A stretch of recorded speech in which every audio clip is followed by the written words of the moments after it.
thank you.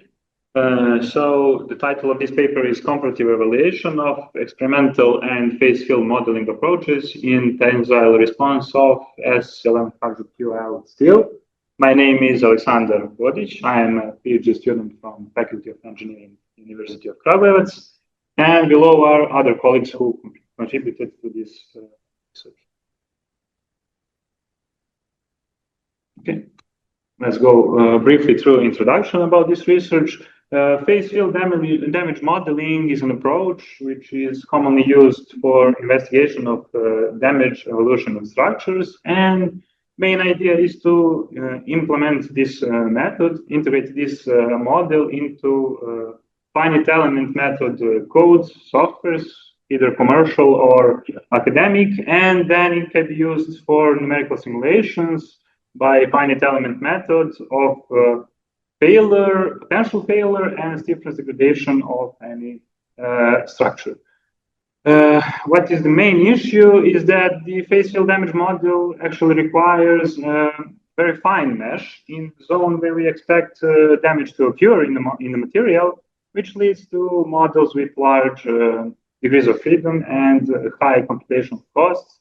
And the main contribution of this study, which is just part of a larger research, is implementation of axisymmetric model, phase field damage model, into our domestic software pack developed at our faculty. And this model is validated through comparison with first 3D model and then with the experimental tests.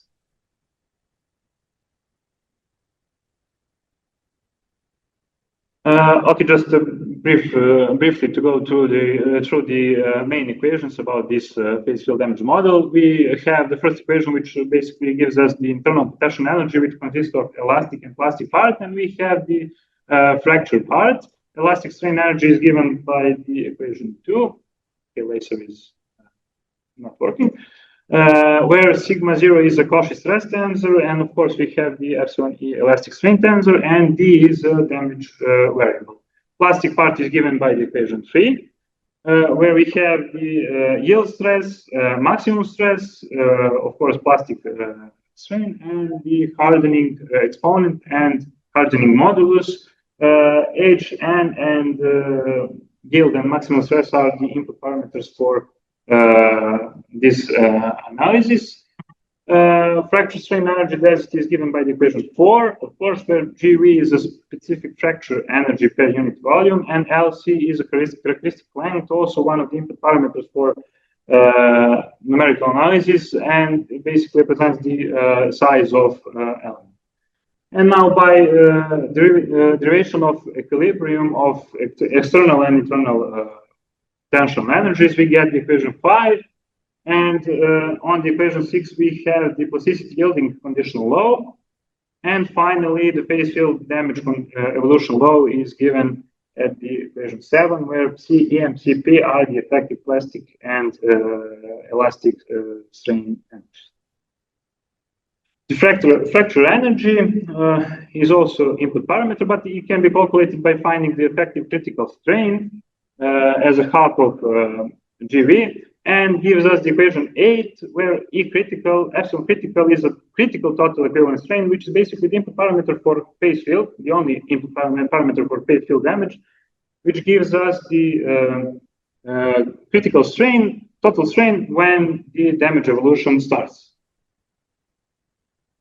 Okay, first we did the verification on a 3D model. Basically, we did two models, one 2D axisymmetric and the other one 3D solid model of the geometry as shown in this slide. And critical total strain based phase field damage formulation developed in our domestic software pack was used for both numerical simulations. Large strain von Mises plasticity model was used and coupled with phase field damage, and both models were solved by 40 steps and 0.2 millimeters increment of displacement on the top edge. Here we have both models. In the figure 1a we have the axisymmetric model. In the figure 1b we have 3D solid model. You can see that mesh I said it has to be rather fine, but this was just a large mesh just to show that these two work exactly the same, that we can use this model on the A to replace the model on the B. And you can see the loads and boundary conditions which are set on this model, which correspond basically to the realistic tests. In this figure, we have contours, we have fields for damage in the last step before breakage, and effective equivalent plastic strain field. Also, on the figure on the A, we have left for 3D, right for axisymmetric damage contour, and on B, we have plastic strain on the left for 3D model, and on the right on the axisymmetric model. And of course, on the C, we have force displacement curve, which we can see that corresponds to the axisymmetric response to the 3D model, and we can see that the values are also have a good agreement, which means that this formulation is implemented successfully. Now we wanted to verify this on the experimental tests. Experimental tests were conducted by our colleagues Arsić and Ivković, and they did the tensile test on the Swick and Royal testing machine. Cylindrical specimens were machined using CNC lathes to determine the tensile properties. They did 2 tests on specimens, and in table 1 we have the tensile results in the form of yield stress, maximum tensile strength, and elongation. We have a broken specimen shown in the figure 1 after testing, and figure 2 is the testing machine which was used in our faculty. Okay, now we wanted to simulate this exact specimen using 2D finite element model, axisymmetric model, and in this figure you can see that the mesh is much finer, which actually phase field damage requires, and quarter of the specimen is modeled more detail with 1,000 nodes and elements, around 1,000 nodes and elements. Same modeling, same material plasticity model is used, coupled with phase field damage model. Material parameters were calibrated to correspond to experiment, and model is solved in 80 steps with 0.125 millimeters increments, up to maximum total displacement of 6.625 before break. And here we can see the results. In the figure on the left, we have a damage field in the less converged step. And in the figure on the right, we have equivalent plastic strain in the specimen before the breakage. Here we can see in the simulation, in the animation on the left, how the specimen actually breaks, and it's shown also the damage contour on it.